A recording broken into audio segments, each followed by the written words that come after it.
मैंने option chain के basis पे काफ़ी बार व्यू बनाए। मतलब इट्स नॉट अबाउट कि डैट कि हम लोग ट्रेड कर रहे हैं, हम व्यू बना रहे हैं। फॉर एग्जांपल दैट कि लॉन्ग बिल्डअप हो गया किसी स्टॉक, अगर स्टॉक या स्क्रिप्ट में लॉन्ग बिल्डअप हो रहा है तो उस केस में ये हो गया कि शायद स्टॉक्स की प्राइसेज जो है इन अपकमिंग टाइम वो बढ़ सकती है, क्योंकि कॉल की साइड में अच्छा खासा प्रीमियम है। कोई स्टॉक्स में शॉर्ट आ रहा है या फिर आप कह सकते हो शॉर्ट कवरिंग हो रही है। इन नॉर्मल टर्म्स के बारे में काफ़ी बार जो है नॉर्मल जो न्यू कमर होते हैं उनके बारे में पता होता है। But there are some of the questions जो एक कह सकते हो प्रैक्टिकली हमें एग्जाम्पल की जरूरत होती है। फॉर एग्जाम्पल मान लीजिए कि कोई स्टॉक है या फिर आप कैसे मान लीजिए कोई बैंक निफ्टी का इंडेक्स है, तो उस केस में क्या हो रहा है कि ओटीएम के में एक बहुत ज़्यादा अच्छा हाई वॉल्यूम का ओपन इंटरेस्ट बन रहा है। मतलब तो एज अ ऑप्शन सेलर हम लोग किसी भी कह सकते ऑप्शन चेन को देख सकते हो, उस केस में हम उस चीज़ को क्या लेंगे कि रेजिस्टेंस शायद यहाँ पर जो है प्राइस जो है इसके ऊपर जा रही है कि नहीं जा रही है। यहाँ तक तो सबके मन में क्वेश्चन आता है, लेकिन क्या ये चीज़ एक्चुअली में काम करती है? तो वो एक कह सकते इस तरह के जो क्वेश्चन थे ना वो बहुत ज़्यादा मेरे मन में आते थे। For one more example that कि मान लीजिए कोई ऑप्शन चेन है हम देख रहे हैं उसमें, लेकिन उसमें आप देखोगे कि जो ओटीएम है मतलब कि आउट ऑफ द मनी उस केस में इतना ओपन इंटरेस्ट ज़्यादा नहीं है, कॉल के केस में देखे थे। लेकिन कॉल के केस में आप देखोगे कि जो आईटीएम में ओपन इंटरेस्ट बहुत ज़्यादा बढ़ा हुआ है। तो इसका मतलब कहीं ना कहीं हम अगर as a option seller option chain को देखें उस केस में ये लग सकता है कि जो प्राइस जो है शायद नीचे आ सकती है। ओटीएम के केस में क्या था कि ओपन इंटरेस्ट बहुत ज़्यादा हाई था, तो इसका मतलब क्या हो गया रेजिस्टेंस आ सकता है। लेकिन यहाँ पर क्या हो रहा है कि इन द मनी में है जो, तो इसका मतलब ये हो गया कि शायद प्राइस जो है नीचे आनी चाहिए। तो हम ये इन व्यू के बेसिस पे काफ़ी बार जो है ट्रेड लेते हैं, और मैंने इस वीडियो में बहुत ज़्यादा प्रैक्टिकली आपको समझाया कि क्या इन व्यू के बेसिस पे आपको ट्रेड लेना चाहिए। अब ऐसा देखा जाए तो मैंने इस चीज़ को बहुत ज़्यादा ऑप्शन चेन को ट्रेड किया, मतलब कि कोई इवेंट के बेसिस पे 3-4 दिन का इवेंट जब तक खत्म नहीं होता तब तक मैं इसके स्क्रीनशॉट खींच के रखता था और देखता था कि किस प्रकार से काम कर रहा है, या फिर आप कैसे तो कोई अर्निंग आ रही है तो उस केस में। लेकिन मैंने इसमें प्रॉपर प्लान बना के एनालिसिस करने की कोशिश नहीं की थी, क्योंकि अगर आप एक ट्रेडिंग जैसी जर्नी में या फिर आप ट्रेड कर रहे हो या फिर एज कर रहे हो या इन्वेस्टिंग कर रहे हो, तो उस केस में आपको क्या है कि प्रॉपर प्रैक्टिकली जो चीज़ें होती है उसी को अप्लाई करना चाहिए। आप ऐसा नहीं कि कहीं से पढ़ रहे हो कहीं से सीख रहे हो, इट्स नॉट अबाउट दैट कि वहाँ से पढ़ रहे हो सीख रहे हो, लेकिन आप प्रैक्टिकली अप्लाई कर रहे हो देन आप उसको लॉन्ग जर्नी में अप्लाई करते हो। तो मुझे अगर ऑप्शन चेन को अपनी जर्नी में अप्लाई करना है तो उस केस में मुझे इस रिसर्च की जरूरत थी। तो मैंने इस चीज़ में रिसर्च की कि किस प्रकार से हम लोग ऑप्शन चेन को देखना चाहिए और क्या इसके जो पॉजिटिव आउटकम है वो ले सकते हैं। तो मैंने प्रैक्टिकली इसको एनालाइज किया for the 30 days continuous basis पे। इसमें मैंने सिंपली किया क्या कि जो जैसे कि 12 बज रही है, 12 बजे 11 बजे के आसपास जो है मैं वहाँ पर ऑप्शन चेन का स्क्रीनशॉट ले लेता, और शाम को जब मार्केट ऑफ होता 4 बजे 5 बजे जब कभी भी मैं अपने डेस्क ओपन करता था उस केस में एक और स्क्रीनशॉट लेता था। और यहाँ पर मैंने 2 स्क्रिप्ट रखी, एक तो हो गया कि weekly expiry bank Nifty is the best, और बैंक निफ्टी हमने रखी। सेकंड रखी मैंने इन्फोसिस का स्टॉक। और इस एनालिसिस के ड्यूरिंग मुझे बहुत ज़्यादा डिफरेंट काइंड ऑफ रिजल्ट मिले, और मैं इस रिजल्ट को आपके साथ शेयर करने वाला हूँ इन दिस वीडियो। और इन दी एंड मैं आपको बताऊंगा कि जो कॉम्प्रिहेंसिवली चीज़ों को किस प्रकार से लेना चाहिए। इट्स अबाउट दैट कि हमें किस प्रकार से पढ़ना चाहिए, किस प्रकार से हम अपना बेस्ट दे सकते हैं, और क्या आपको ऑप्शन चेन सिखाती है। इन सारी चीज़ों के बारे में इस वीडियो में बात करने वाले हैं। अब कुछ पॉइंट जो है मैं आपको सीधे समझाना चाहता हूँ, कुछ पॉइंट हम लोग जो ऑप्शन चेन से उसके थ्रू समझेंगे। फर्स्ट थिंग हो गया कि जब कभी भी ऑप्शन चेन जैसे कि ये महीना स्टार्ट हो रहा है, ठीक है ना, अब हम बात करें मंथली कॉन्ट्रैक्ट की या फिर आप कह सकते हो वीकली कॉन्ट्रैक्ट की, तो उस केस में स्टार्टिंग में जो है उसका वॉल्यूम बहुत ज़्यादा कम होता है। जैसे जैसे एक्सपायरी आती है उस केस में वॉल्यूम जो है धीरे धीरे बढ़ता रहता है, और एक्सपायरी वाले दिन तो ऑब्वियसली बहुत ज़्यादा अच्छा वॉल्यूम रहता है। तो फर्स्ट नंबर ये चीज़ होगी। सेकेंड नंबर चीज़ होगी कि हर एक कह सकते हो कि स्क्रिप्ट हो गई या फिर आप कह सकते हो इंडेक्स हो गया, उसका एक कह सकते हो कि एक नॉर्मल वॉल्यूम हमेशा रहता है उसमें। उसके अलावा एक टाइम आता है जब उसका वॉल्यूम जो होता है बहुत ज़्यादा स्पाइक हो जाता है। मतलब कि मान लीजिए कि बैंक निफ्टी जैसा कोई इंडेक्स है, उसमें 1 मिलियन 5 मिलियन जो है contact each and every time आप देखोगे कि आसानी से आपको दिख जाएंगे।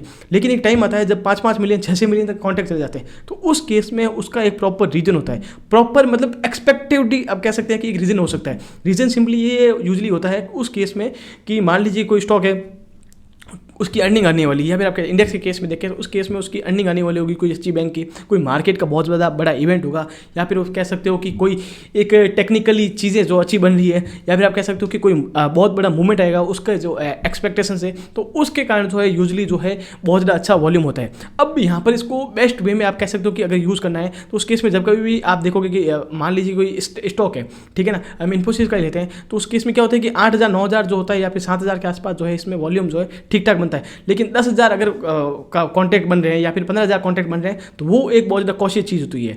तो अगर आप स्टॉक्स कैश में होल्डिंग कर रहे हो या अपने ऑप्शन में पोजीशन रख रहे हो, तो उस केस में ये जो चीज़ें हैं, अगर आप 15,000 या फिर 14,000 10,000 के आसपास का जो ओपन इंटरेस्ट है सडनली आप देखते हो, उस केस में आप थोड़ा बहुत कॉशियस हो सकते हो, अपना जो रिस्क जो प्लान है अच्छे से करते हो, तो वहाँ पर एक अच्छा मूवमेंट आने की अच्छी खासी एक्सपेक्टेशन होती है। अब यहाँ पर आपको एक ऑप्शन चेन दिख रही होगी, तो उस केस में आप देखोगे कि 3 मिलियन के आसपास जो है इसके कॉन्टैक्ट बने हुए हैं 53,000 वाले। अब यहाँ पर मिथ अच्छी खासी आती है कि अगर 53,000 के आसपास जो है 3 मिलियन के कॉन्ट्रैक्ट बने हुए हैं, तो उस केस में जो आप ऑप्शन चेन को रीड करते हो वो होती है कि 53,000 एक रेजिस्टेंस का काम कर रहे हैं। यहीं आप देखोगे कि ये जो 52,500 के आसपास देखोगे तो एक मतलब 1.8 मिलियन के आसपास जो है अराउंड कॉन्ट्रैक्ट जो है कॉलेज सेल की हुई है। क्या की हुई है? College sell. तो यहाँ पर जो एज ऑप्शन सेलर के पर्सपेक्टिव से देखोगे तो प्राइस जो है थोड़ी बहुत डाउन आनी चाहिए, या फिर जो है एक कह सकते हो कि स्लाइटली यहीं पर रहनी चाहिए। अब ये जो चीज़ें हैं ना, मैं यहाँ पर आपको जो मूवमेंट है वो प्रेडिक्ट करके नहीं बता रहा हूँ, वो मैंने एक्सपीरियंस जो चीज़ें की है, क्योंकि मैंने काफ़ी सारी एक्सपीरियंस को ट्रेड किया। तो उस केस में क्या होता है कि आपको सिर्फ और सिर्फ सोलो ये चीज़ को आइडेंटिफाई नहीं करना है। हाँ, ऑब्वियसली ये चीज़ काम कर सकती है, लेकिन ऐसा नहीं कि सिर्फ और सिर्फ इसके बेसिस पे आप ट्रेड लो, ये आपको कभी भी नहीं करना है। आप इसको एक रेजिस्टेंस के मान सकते हो। अब यहाँ पर मान लीजिए कि जो कॉन्ट्रैक्ट है वो 6 मिलियन के आसपास होता, तो उस केस में आप एक्सपेक्ट कर सकते थे। ये एक नंबर नहीं है, मैं आपको इस नंबर से समझाने की कोशिश कर रहा हूँ कि अगर यहाँ से 25% 40% के आसपास ऊपर नंबर आता, जब आप रेगुलरली ऑप्शन चेन को देखोगे उस केस में उस स्क्रिप्ट का जो पर्टिकुलर नंबर है वो आपको एक आइडेंटिफाई लग जाएगा। यहाँ पर आप देखोगे 5-6 मिलियन बहुत ज़्यादा कम होता है, एक्सपायरी के आसपास जब होती ना तभी होता है, या फिर बड़ा मूवमेंट आता है उसी केस में होता है। अगर ऐसे ही 5 मिलियन के आसपास अगर कॉन्ट्रैक्ट आ रहे हैं, सिर्फ यहाँ मतलब कि यहाँ पर 53,000 के आसपास जो है 5 मिलियन के पास आ रहे हैं, आसपास आ रहे हैं, लेकिन जो नीचे वाली कॉन्ट्रैक्ट है 52,900 हो गया या 52,800 हो गया, यहाँ पर जो है अराउंड 500 के 1 मिलियन 2 मिलियन आ रहा है, तो उसका मतलब ये हो गया कि जो 53,000 वाली उस केस में बहुत ज़्यादा इंपॉर्टेंट है। अगर ये हो रहा है कि यहाँ पर जो है 3 मिलियन 4 मिलियन आ रहा है, कहाँ? पुट के केस में, तो मतलब कि इसका और ऊपर यहाँ वाली केस में आ रहा है 5 मिलियन 6 मिलियन, तो ये एक बहुत ज़्यादा टाइट फाइट है। दैट इज़ द थिंग्स बहुत ज़्यादा इंपॉर्टेंट है, ये आपको पता होना चाहिए। यहाँ उस केस में आप एक्सपेक्ट नहीं कर सकते ये एक सिंगल मतलब सोलो बेसिस पे कि जो प्राइस जो है बहुत ज़्यादा कह सकते हो कि एक रेजिस्टेंस का काम करेगी। It's not about the price, जो है उस केस में किसी भी साइड में जा सकती है। और यहाँ पर आप देखोगे तो उस केस में हम लोग थोड़ा बहुत आगे जाएँ उस केस में, इसी सिनेरियो को लेते हुए, तो उस केस में आप देखोगे कि जो प्राइस जो है कहीं ना कहीं, हम इस चीज़ को डिलीट कर देते हैं पूरा। यहाँ पर जो अराउंड एक्सपायरी हुई थी देख सकते हो आप, तो उस केस में आप देखोगे कि जो एक्सपायरी थी उस केस में वॉल्यूम जो है बहुत ज़्यादा 6 मिलियन के आसपास का जो वॉल्यूम था, बहुत ज़्यादा अच्छा वॉल्यूम था। तो एक्सपायरी के बाद दिन क्या होता है कि जो शॉर्ट स्ट्रैगल हो गया, शॉर्ट स्ट्रैगल हो गया, इस प्रकार की स्ट्रेटेजियाँ बहुत ज़्यादा यूज होती है। तो उस केस में आप ये आइडेंटिफाई कर सकते हो कि जो ऑप्शन का वॉल्यूम है वो बहुत ज़्यादा नज़दीक आ रहा है, उस केस में हो सकता है। अब सेकंड चीज़ है कि अगर हम एक और एग्जांपल लेंगे इसमें, अब मैं आपके साथ एक और एग्जांपल शेयर कर रहा हूँ। आप देख रहे होंगे कि इन्फोसिस का यहाँ पर 17,000 के आसपास देखोगे ना, तो 11,000 के आसपास जो है कॉलेज सेल की हुई है, ठीक है ना। अब मैं इस चीज़ को बहुत ज़्यादा आप कह सकते हो कि कॉन्स्टेंट बेसिस पे फोकस कर रहा था, क्योंकि अगर प्रीवियस मंथ में देखोगे ना 10,000 11,000 के आसपास जो कॉन्ट्रैक्ट आ रहे हैं ना, वो अप्रोक्सीमेटली जो है जीरो ही हो रहे हैं, बहुत ज़्यादा हाईली चांसेस हो, या फिर आप कह सकते हो थोड़ा बहुत प्रॉफिट बुकिंग कर लें। लेकिन इस केस में बहुत ज़्यादा अलग हुआ है। इस केस में क्या हुआ है कि आप देखोगे डेट देखोगे 16 जुलाई के आसपास की डेट है, तो उस केस में क्या हुआ था कि जो 11,000 के आसपास के कॉन्ट्रैक्ट है और ऊपर आसपास देखोगे तो वो कहीं आसपास ही नहीं है, और यहाँ पर भी आप देखोगे कहीं आसपास ही नहीं है। लेकिन इस स्टॉक्स में एक अलग ही टाइप की रैली थी, क्योंकि रिजल्ट था एज ए सेड, और उस केस में थोड़े बहुत कह सकते हो आईटी में बहुत ज़्यादा अच्छी पॉजिटिविटी थी। तो धीरे धीरे क्या होती है, प्राइस जो है अच्छी खासी राइज करती है। अब यहाँ पर आप देखोगे कि 11,000 आसपास थी, थोड़ा बहुत कॉन्ट्रैक्ट कम हुए। अब ये डेट कितनी है? 18 जुलाई। उसके बाद में क्या होता है कि यहाँ पर आप देखोगे कि 10K के आसपास थे, डेट क्या है? 18 जुलाई। उसके बाद में 19 जुलाई के आसपास 10K के आसपास, फिर यहाँ पर देखोगे कि 9K के आसपास आ गए थे। कब आए थे? जब प्राइस जो है धीरे धीरे ऊपर आने गई थी। अब मैंने जो एक चीज़ और एक्सपीरियंस की है यहाँ पर, वो ये थी कि जब कभी भी जो है कि मान लीजिए कोई रेजिस्टेंस है, ठीक है ना, मतलब कि अच्छा खासा वॉल्यूम बना हुआ है यहाँ पर 10K के 20K के आसपास, प्राइस जो है नीचे आ रही है, इसके आसपास आ रही है, अब बहुत ज़्यादा इसके पास रह रही है, ठीक है ना, तो उस केस में इसके जो कह सकते हो कि क्रॉस करने के चांसेस, या फिर आप कह सकते हो एटलीस्ट इसकी वैलिडिटी जो होती है वो कम हो जाती है। इसको अगर आपको बहुत ज़्यादा अच्छे से ऑप्शन चेन को यूटिलाइज करना है, तो उस केस में आपको पता होना चाहिए कि ऑल ओवर जो चीज़ें हैं किस प्रकार से काम कर रही है। क्योंकि एक स्पेक्यूलेटर जो एक सिर्फ सट्टा मारता है, वो भी इसी ऑप्शन चेन को देख रहा है, ऑप्शन चेन के बेसिस पे ट्रेड कर रहा है। जो एक बहुत ज़्यादा प्रो ट्रेडर है, बहुत ज़्यादा अच्छा टाइम रिटेल ट्रेडर है, वो भी इसको इसी ऑप्शन चेन को देख रहे हैं। जो हेजर है वो भी इसी ऑप्शन चेन को देख रहा है। जो आप कह सकते हो कि इंस्टीट्यूशन है वो भी इसी ऑप्शन चेन को देख रहा है। और जो प्राइस के बेसिस पे ट्रेड कर रहे हैं, डिफरेंट टाइप्स ऑफ ट्रेड करते हैं, वो भी ऑप्शन चेन को देख रहा है इसी। और अल्गो को ट्रेड कर रहे हैं तो वो भी इसी ऑप्शन चेन को देख रहे हैं। तो डिफरेंट टाइप्स ऑफ व्यू है, और डिफरेंट टाइप्स ऑफ व्यू का डिफरेंट एक पर्सपेक्टिव है। अब यहाँ पर एक कह सकते हो कि जो न्यूकमर होते हैं ना, उसके एक डाउट आता है माइंड में कि यहाँ पर हम लोग एक as option seller option chain को देख रहे हैं, तो उस केस में इसका मतलब ये हो गया ऑप्शन सेलर यहाँ पर नुकसान खा रहा है। Not at all, because option chain जो होती है ना, वो एक काइंड ऑफ हेज इंस्ट्रूमेंट है। अभी चीज़ को मैं थोड़ा सा आपको अलग तरीके से क्लैरिफाई करता हूँ कि एक स्ट्रेटेजी होती है। मान लीजिए कि कोई स्टॉक है, इन्फोसिस का स्टॉक ले लीजिए, मैंने स्टॉक ले रखा है 1500 के आसपास स्टॉक, ठीक है ना। आज से 6 महीने पहले लिया था।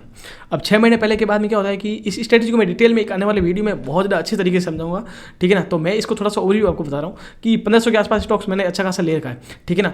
और उसके बाद में क्या होता है कि जो 200 रुपये, 250 रुपये, 300 रुपये की जो कॉल हैं वो मैं उसको बेच देता हूँ। मान लीजिए कि मेरे पास 1000 क्वांटिटी है, किसकी, इन्फोसिस की, 1500 के भाव पे। अब क्या होता है कि मुझे 1000 क्वांटिटी मैं क्या करता हूँ कि ऊपर सेल कर देता हूँ 10%, 15% या 5-10% के आसपास, ठीक है ना। सो दैट कि अगर प्राइस ऊपर जाएगी तो भी मुझे बेनिफिट होगा, नहीं हुआ तो मुझे कॉल में प्रॉफिट मिल जाएगा। 1500 के आसपास मैंने प्राइस ले रखी, 1700 की मैंने क्या किया, 4 लॉट बेच दिए। मैं ये एज्यूम कर रहा हूँ कि एक लॉट जो है 250 का है, ठीक है ना। यहाँ पर 400 का, लेकिन मैं ये एज्यूम कर रहा हूँ 250 का लॉट है तो 4 लॉट मैंने बेचे, टोटल क्वांटिटी कितनी हुई 1000। अब यहाँ से क्या हो रहा है कि 1500 से ऊपर जाएगी, 1600 आएगी 30 दिनों में, तो उस केस में मुझे वहाँ 100 रुपये मिल रहे हैं, और वहाँ पर जो मैं 1700 के आसपास बेच रहा हूँ 10 रुपये भी भले बेच रहा हूँ, ठीक है ना, तो भी मुझे वहाँ पर 10 रुपये और मिल रहे हैं। अगर प्राइस जो है 200 रुपये ऊपर जाती है तो उस केस में क्या होगा कि प्राइस जो है जो 1700 वाली वो भी जीरो होगी, और वहाँ पर मुझे जो है 200 रुपये मिल रहे हैं। और अगर 300 होती है तो उस केस में क्या होगा कि वहाँ पर मुझे 90 रुपये का नुकसान होगा, क्योंकि 10 रुपये तो मैंने बेची हुई है, और यहाँ पर नीचे मुझे क्या है 300 रुपये का प्रॉफिट होगा। तो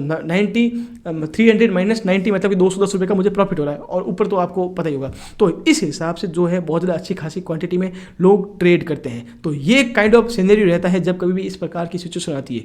तो इसीलिए मैं ये कह रहा हूँ कि ये जो ऑप्शन चेन है each and every kind of trader देखता है, इसीलिए आपको उसी हिसाब से देखना चाहिए। अब यहाँ पर एक्सपायरी देखोगे तो एक्सपायरी के केस में क्या हो रहा है, सिंपली अगर हम एक्सपायरी वाले दिन जाएँ तो 25 यस ये जो 10:30 बजे का सुबह का टाइम है, तो उस केस में जो है क्या आ रहा है, यहाँ पर ऑप्शन चेन आ रही है अराउंड 8000 के आसपास। सो ये कह सकते हो कि इन दी एंड जो है यहाँ पर इम्पैक्ट आ रहा है। इसका मतलब ये बिल्कुल भी नहीं है कि जो ऑप्शन सेलर हैं वो लॉस में जा रहे हैं, नहीं, उनके पास ऑलरेडी कैश में स्टॉक्स पड़ा है। So this is my analysis, and ये चीज़ें जो मेरी है एक कह सकते हो कि थ्योरी थी अबाउट दैट कि मुझे आपको समझना था। I hope you guys like it, and अगर आपको इस प्रकार की वीडियो पसंद आए हैं तो please hit the like button and subscribe my channel. Have a great day.